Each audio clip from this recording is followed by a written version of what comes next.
Et on va à présent parler de Sous un ciel de chamaille avec notre invitée Vilma Lévy, metteur en scène également actrice dans cette pièce. Alors je vous propose, avant même d'en parler, qu'on regarde un petit extrait, comme ça on se donne une idée. Wow. T'es drôlement amoché. Je vais te soigner. Moi aussi je sais faire. Surtout sois grand, hein, et pleure pas.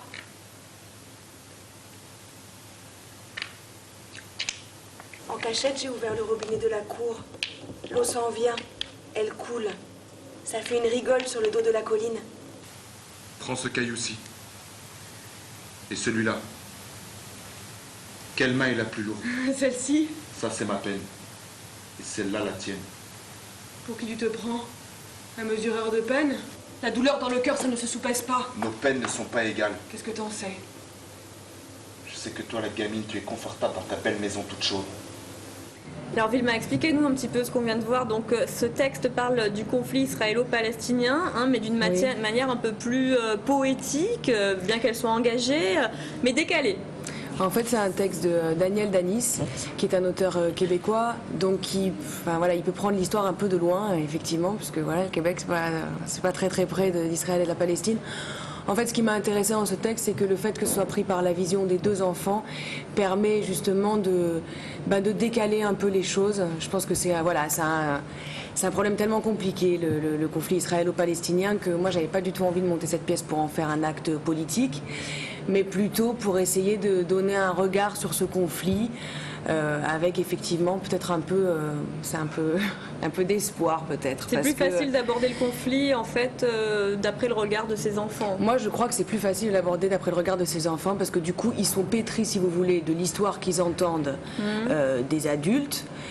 Et donc ils portent cette histoire-là avec eux et en même temps, ce qu'ils vivent eux, c'est la relation entre les deux enfants. Tout simplement, en fait. Donc ils en sont conscients de ce que vit l'autre, de la peine, justement, l'extrait qu'on a vu. Ils sont pas forcément conscients tout de suite de ce que vit l'autre enfant de l'autre côté. Par contre, ils sont très conscients de ce qui se dit de chacun dans leur famille. Oui.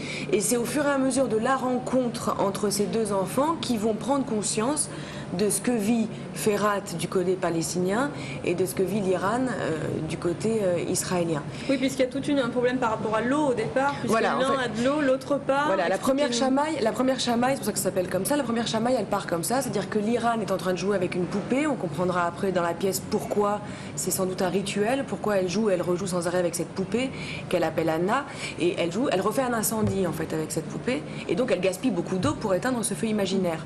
Et elle appelle en disant de l'eau, au secours, de l'eau, au secours, de l'eau. Et Ferhat arrive en entendant cette histoire d'eau. Voilà. Et la première chamaille, il est complètement scandalisé de voir, estomaqué, scandalisé de voir à quel point l'eau est gaspillée comme ça, alors que lui, effectivement, il n'y en a pas. C'est sur quel terrain qu'ils se rencontrent? Alors, nous, on l'a posé sur, symboliquement... Un terrain neutre?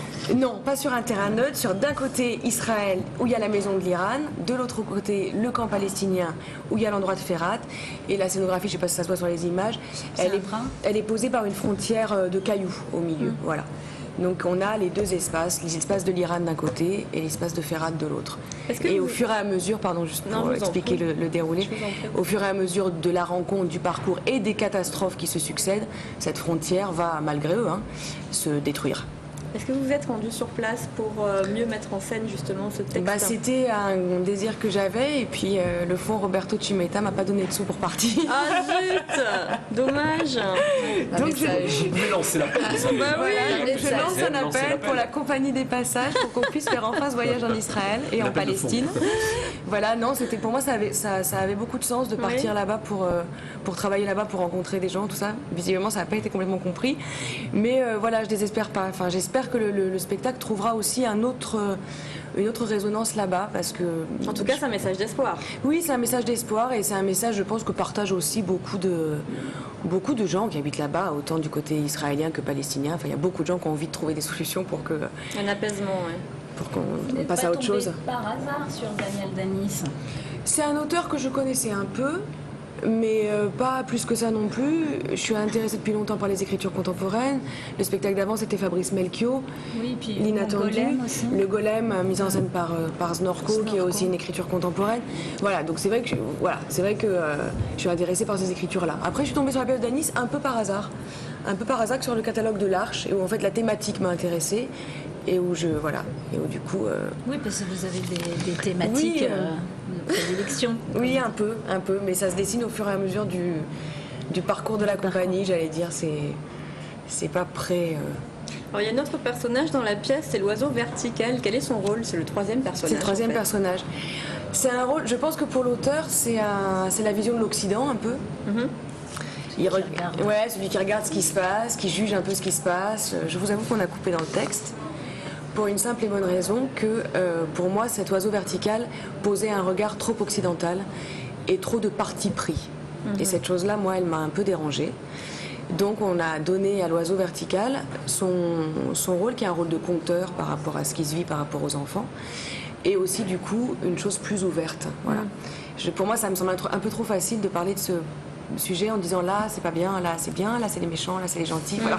J'avais un peu envie de sortir de là, déjà que la thématique c'est un écueil en soi. Donc voilà. C'est une adaptation, pas une réécriture. Non, c'est pas une réécriture du tout. Merci beaucoup Vilma Lévy en Merci tout cas à d'être vous. venue nous parler de Sous un ciel de Chamaille à découvrir jusqu'au 19 février au Théâtre de la Minoterie à Marseille.